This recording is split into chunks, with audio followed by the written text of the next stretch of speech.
Liverpool played quite well up to a point. Like you mentioned, like, you know, there's like 15 shots and all that kind of stuff. So I'm going to pose to you, like, Luis Diaz and Mo Salah both scored a goal. So two of Liverpool's front three both scored a goal away at Old Trafford.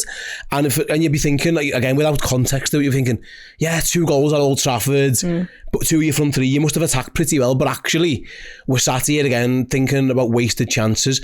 And it's a hard one to get your head around, because it happened in the cup game. Liverpool scored 3 goals, and and you might be thinking, well, maybe it was on the defenders. But actually, looking on social media, the body language of everyone around, a lot of people are actually putting this down to the fact that Liverpool just weren't clinical enough in that first half. The game could have been dead and buried. Similar, like I say, a reference to 5-0 last time. It was 4-0 at half time.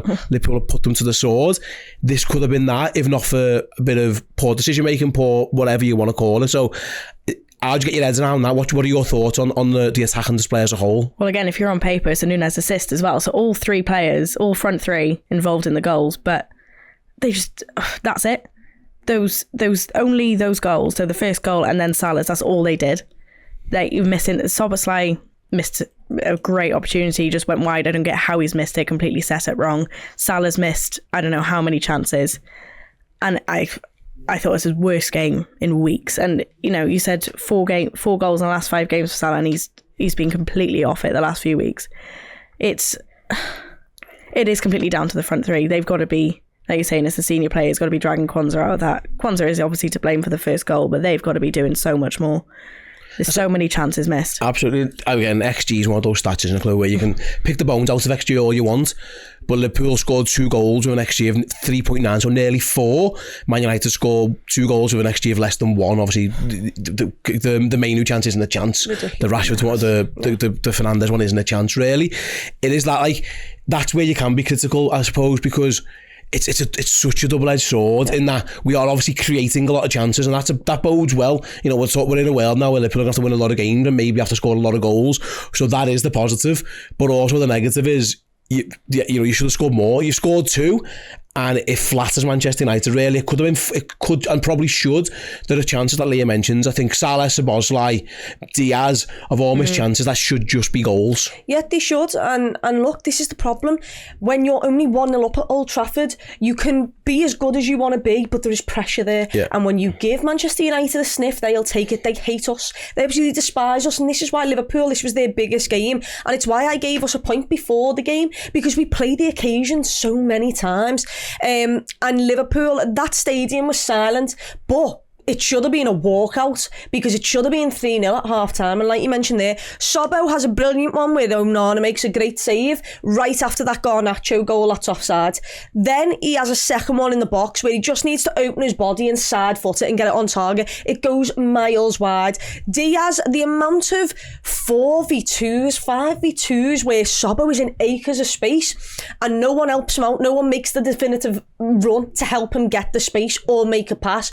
Our passes, the most Salah one that I can remember, Luis Diaz passes it with his left foot instead of his right. We've got like 3-on-2. Just put it in front of him, let him run onto it and find the bottom corner, but he doesn't. The ball is behind him. Everything's a little bit scruffy in the final third, and that is the problem. Liverpool haven't been clinical enough, and I hate to say it, but my God, just give me Diogo Jota back. That is all I want, because if he's in this game, that game is over by half time, and it's so frustrating because the players are doing pretty much everything correct outside of the final ball, the final finish. And, you know, McAllister, the other thing that's really annoying is McAllister was superb, and then you have to move him into a defensive position because you've taken off Endo and you lose something in that game from there in that second half. So yeah, it's just, they're just infuriating, the chances. Darwin Núñez in that second half where it's put on a plate for him and he just decides to literally cross it instead of getting it on target.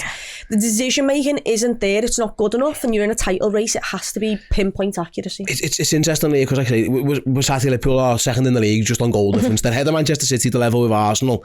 It does feel at the moment those sides are in a bit better in terms of, like, they feel more ruthless. They've been here before. Not even that. It's just ruthlessness. Like, you know what I mean? Like, you don't see Erling Haaland all game he scores, or, you know, Arsenal in a potentially tough game against Brighton and they're just killers. Liverpool are making so many chances. We've seen again that first half, 15 shots, you know, an XG of 4 at the final, you know, 28 shots in total. But it does feel like maybe it's too easy. We'll score the next one. It does feel at the moment there is this lack of ruthlessness that is frustrating every one of us, really. God, yeah, and it's been going on for so long. It's been essentially all season. Like, yes, we're second, we're level on points, goal difference just separates it, but you're watching City and Arsenal, they have just been, like you said, they are ruthless. We haven't been. We scraped over the line against Sheffield. We needed a wonder goal and then a well-worked goal, and that was comfortable then by the end. And you're seeing we struggled against Brighton, and then Arsenal absolutely kill them off in the week. And you're watching that Brighton side. It's like, where's that team we played? Why aren't you doing it against them? And it's just absolutely shut down. And it's mad, isn't it, Chloe? Because it's really in the big games, because we've only scored 3 fewer goals than Arsenal, and we've scored 1 more than Manchester City. Like but at certain moments, like I say, if you look at Liverpool's records against the top teams, it hasn't. It's they could and should have beat Arsenal. They could and should at home rather. They could and should have beat Manchester City at home. They should have won at Old Trafford again today. They should have won at Old Trafford in the home game. It feels like in these big moments, in years gone by, Salah, Mane, Firmino, it felt more ruthless. You had Jota to the mix a bit more recently. It is just something about like that foot on the throat, nail in the coffin, whatever you want to call it. At 1-0, they were on the ropes. And if 1 goal kills them, they weren't coming back from it, and Liverpool just weren't unable to get it. Yeah, and it's really frustrating, because at the start of the season, I don't think anyone would have expected us to be here. So actually, we should all just be looking at this like, okay, let's see it as a point 1 instead of 2 points dropped. We're still in the title race, we go again. But the problem is, the other 2 teams just seem like they've gone into that gear where they're like, this is game time. This is every single game has to be a win. And Liverpool know that it has to be a win, but we don't have the players. I mean, Trossard's killing games off. We've got Luis Diaz, we've got Nunes, we've got Mo, and we can't kill the games off. And it is really, really frustrating, like you said. And it's so annoying, because like I said, I feel like Lucho has a brilliant game, but then there should just be chances that he's finished. His first one's got the goal's brilliant, but he should assist Mo Salah. He should score that one where Robbo's got it back post. He needs to just side foot it. You can't volley it. You can't get your foot over it when you're that close to goal. There's so many chances falling to us, and we just don't have a ruthless clinical striker, and that is the problem. When you take Diogo Jota out this team, and Mo Salah is usually that man, but ever since he came back from his injury, he's not being that man, and that means everyone else has to pull the strings, because you can't rely on Mo Salah for 6 seasons in a row. At some point he's going to have this lull, and you need to help him through that. It's mad, it's mad, isn't it? Because the stats show they all score goals. Like they all do score. We've got 5 forwards and double-digit goals and stuff like that. There's just certain times when it just feels like it's not quite going